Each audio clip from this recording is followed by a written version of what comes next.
আজকে কেমন লাগছে স্কুলে এসে? খুব ভালো লাগছে স্কুলে এসে, সব বন্ধু বান্ধব এসছে, সবার সাথে মিলেমিশে ভালোই লাগছে। প্রতিদিনের মতো আজকে একটা নির্দিষ্ট একটা দিন এবং বিশেষ দিন, প্রতিদিনের মতো আজকের দিনটাকে একই রকমই না আলাদা?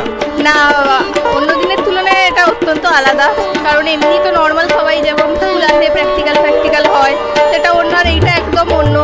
এটা তো একবারই আসে বছরে। মানে এই বিশেষ এই নির্দিষ্ট দিনটা কেন্দ্র করে কোনো প্ল্যান থাকে আপনার? প্ল্যান বলতে রেডি হবো সকালবেলা উঠে, স্কুলে আসতে হবে, তার তো একটা তাড়াহুড়ো থাকেই। রেডি হয়ে স্কুলে এসে বন্ধু বান্ধব এখান থেকে আবার যাই, কাশী পিঠে ঠাকুরগুলো দেখা হয়, এই প্ল্যান।